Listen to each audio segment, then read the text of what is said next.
Assalamualaikum warahmatullahi wabarakatuh.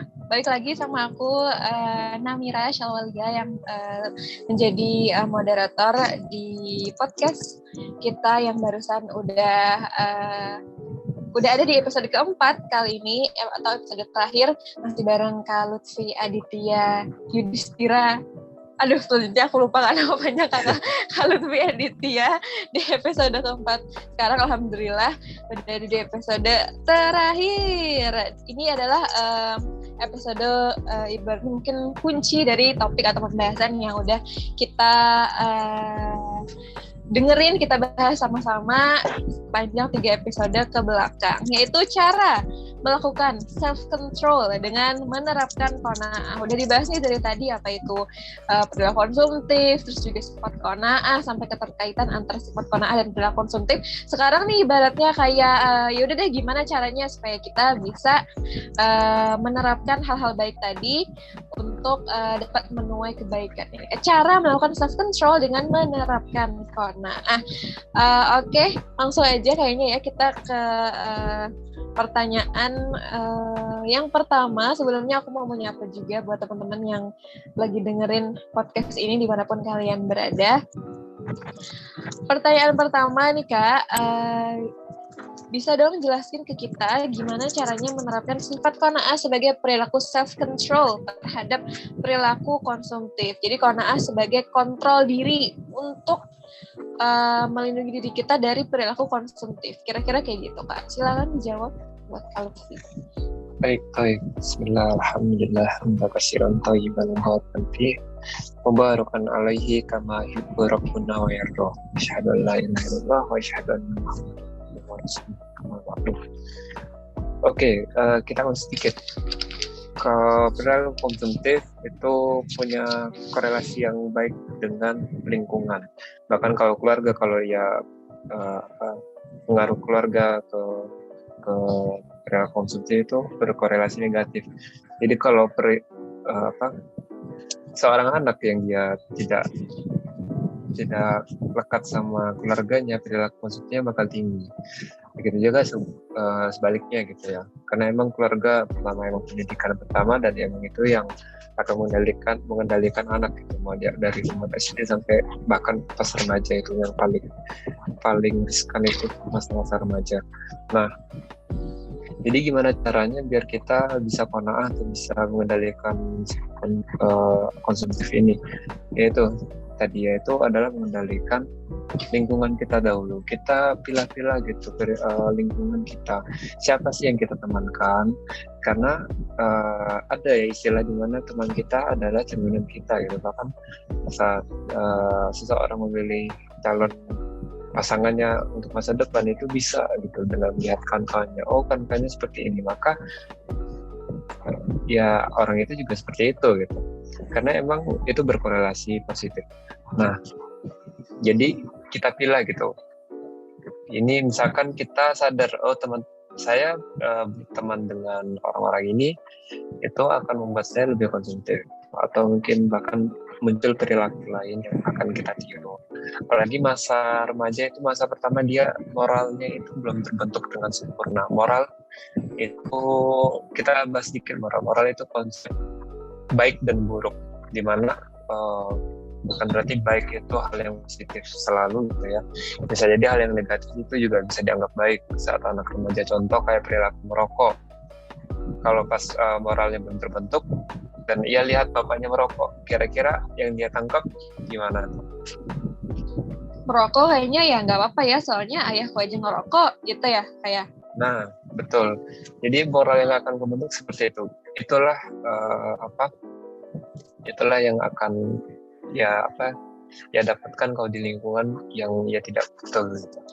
Nah, jadi yang pertama itu yaitu tadi perilaku memilah lingkungan gitu. Nah, bisa juga dengan terapi syukur gitu ya. Gimana kita merasa lega dengan merasa puas dengan apa yang Allah dapatkan. Dari itu tadi, dari pertama sudah kita lakukan misalkan. Nah, kita juga harus dilatih bersyukur. Kita emang emang kalau emang kita dari awal tidak konsumtif gitu. Lalu juga kita pilih lingkungan yang emang sesuai dengan kita gitu, yang sesuai dalam arti bukan sesuai kayak dengan moral yang masih buruk misalnya, enggak gitu ya, maksudnya ya itu ya dengan orang-orang soleh gitu, dengan orang-orang soleh atau soleha. Jadi dengan kita mendekatkan diri ke mereka, kita juga dapat cipratannya gitu. Ada istilah dari Rasulullah gitu, mohon maaf saya tidak hafal hadisnya, jadi istilahnya seperti ini. Kalau kita ke pandai besi gitu ya, walaupun kita tidak membelinya, kita hanya akan dapatkan baju kita terbakar karena kena cipratan apinya gitu. Tapi kalau kita ke orang penjual parfum, walaupun kita tidak membeli parfumnya, kita akan mendapatkan wanginya gitu. Nah, seperti itulah bentuk lingkungan gitu. Jadi pengaruh lingkungan itu sangat-sangat mempengaruhi, apalagi di masa remaja gitu. Seperti itu sih. Jadi emang di pertama itu sebelum kita fokus ke diri, kita lihat lingkungan gitu. Termasuk juga kalau emang udah punya anak atau bahkan punya adik gitu ya, yang dilihat kenapa sih kok adekku misalnya adekku kok nakal banget atau nggak terlalu aktif banget sih gitu. Jangan langsung ngejudge ke adiknya. Coba lihat lingkungannya dulu. Mungkin karena kita terlalu sibuk, kita tidak melihat lingkungannya gitu. Akhirnya kita tidak membentengin adik atau anak kita gitu.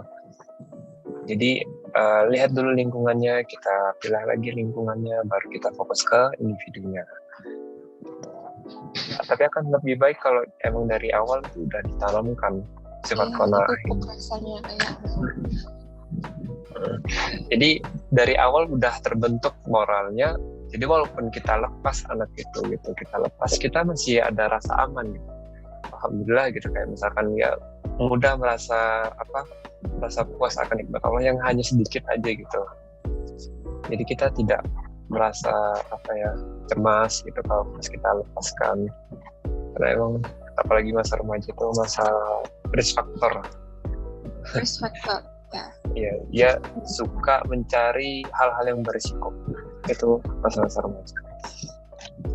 Oke Kak, keren banget bisa pautkannya ke masa remaja, karena bener banget apa kata Kak Lutfi, masa remaja kita juga masanya tuh kayaknya sok tahu tapi sebenarnya nggak tahu-tahu banget gitu ya, banget dari pengalaman masa-masa remaja kita kalau diinget-inget, oh iya sebenarnya gue tuh kayak gitu dulu gitu misalnya.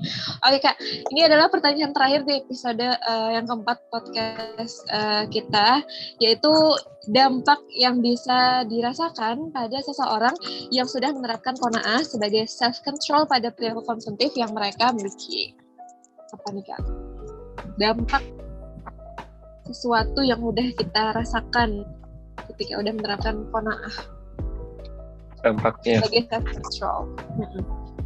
Sebagai self-control ya. Asik ya kalau udah punya self-control yang tinggi. Karena kita dihadapin apapun gitu, kita masih bisa berpikir logis. Itu sih menurut saya, kalau self-controlnya nggak kayak. Jadi contoh aja kayak misal kita diiming-iming nih, atau diajakin beli boba yuk, ini lagi pengen nih gitu. Biasa teman-teman pas nih, atau enggak, kalau teman-teman saya kan laki-laki ya cowok ya, mereka tuh kalau makan dikit-dikit, kalau enggak seenggaknya ya seminggu itu, dalam waktu seminggu itu 6 harinya tuh makan olive gitu. jadi kalau nggak kita kontrol gitu ya akan ikutan makan olive aja, padahal itu bukan yang tubuh kita butuhkan gitu. Kan namanya juga kita mahasiswa gitu ya, dimana kita aktivitasnya pagi sampai sore bahkan malam gitu ya, bahkan sampai begadang. Nah, masa kita tidak memenuhi kebutuhan fisik kita yang kita kuras habis gitu, nah, kayak makan yang sembarangan gitu, olive atau junk food sebagainya. Nah, dengan self control yang baik itu mudah gitu untuk menolak akan hal itu, kayak ajakan-ajakan seperti itu. Terus juga selain itu, tahu-tahunya ternyata tanggungan kita tambah banyak kita karena ya emang lebih terkendali ya, dan akan kesadaran itu bakal lebih tinggi. Itu benar-benar sifat yang bagus sih, kayak misalkan punya self control, kesadaran yang tinggi itu bagus banget. Self control yang tinggi bahkan mungkin kalau udah bagus banget bisa kayak mengendalikan emosi dengan baik. Kok jadi walaupun emosi ya bahkan tetap bisa bersabar gitu, dan akhirnya mengeluarkan kalimat atau memberikan respon yang sesuai gitu, tidak yang dengan emosional. Itu juga sih. Ya, perilaku konsumtif juga ada korelasi dengan emosi. Jadi masuk ya. Jadi kalau lagi emosi, aduh pengen makan terus nih gitu, atau enggak mungkin lagi PMS di bawahnya. Pengen belanja, apalagi kalau udah lihat Shopee nih, nah lagi ada diskon ya. Aduh, check out terus ya. Nah, itulah. Sampai lupa pay letternya udah berapa. Nah, itu yang berbahaya. Iya. Jadi dengan self control yang baik, insya Allah itu bakal melindungi kita. Lagi itu ya, merasa nikmat minimal itu dengan keimanan.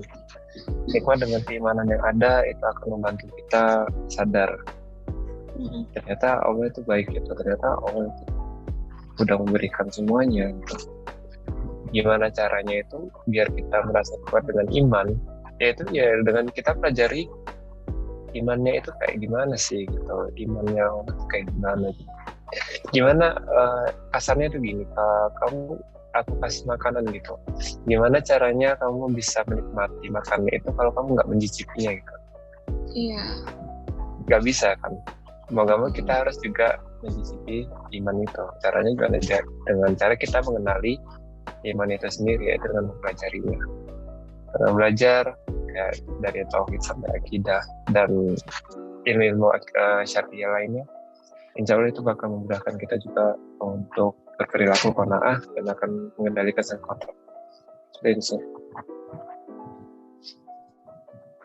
Oke, terima kasih banyak Kak Lutfi atas penjelasannya yang luar biasa banget di episode terakhir kita, yaitu dengan tema cara melakukan self control dengan menerapkan qanaah. Dari yang aku tangkap tadi, teman-teman yang lagi dengerin juga mungkin akan aku ulas lagi sedikit. Jadi masa-masa dan fase remaja itu sangat penting banget buat kita untuk memupuk rasa qanaah sebagai self control dalam diri kita, bukan hanya mungkin dengan sifat konsumtif ya, tapi sifat-sifat lainnya yang ada gitu, yang kita punya sebagai self control. Jadi yang pertama yang bisa kita lakukan adalah mengendalikan lingkungan kita. Kita pasti tahu yang mana kan yang membawa pengaruh yang baik buat kita. Terus juga selalu berusaha untuk bersyukur, menikmati akan nikmat yang diberikan Allah SWT kepada kita. Terus seperti yang udah Kakaknya bilang tadi, itu terapi syukur. Terus juga yang ketiga adalah pilihlah lingkungan yang sesuai dan baik, sesuai dengan kamu, sesuai dengan kriteria kamu, yang tentunya juga akan membawa manfaat yang baik di dunia maupun di akhirat gitu ya. Terus juga selain itu, dengan menerapkan self control ini tentunya kita juga bisa lebih berpikir logis, terus juga pengontrolan diri kita insya Allah akan lebih matang dan baik apabila kita memiliki self control yang baik, terutama dalam sifat konsumtif yang berhubungan lagi dengan sifat yang udah kita bahas dari tadi. Oke teman-teman, itu adalah akhir dari episode terakhir atau keempat dari podcast kita kali ini. Terima kasih banget buat yang udah dengerin dari episode 1, 2, 3, sampai 4. Terima kasih juga buat Kak Lutfi Aditya sebagai narasumber kita di semua podcast. Aku juga terima kasih buat teman-teman yang udah dengerin. Aku Namira Syawaliyah. Terima kasih. Assalamualaikum warahmatullahi wabarakatuh. Semoga podcast ini bisa bermanfaat ya. Dadah.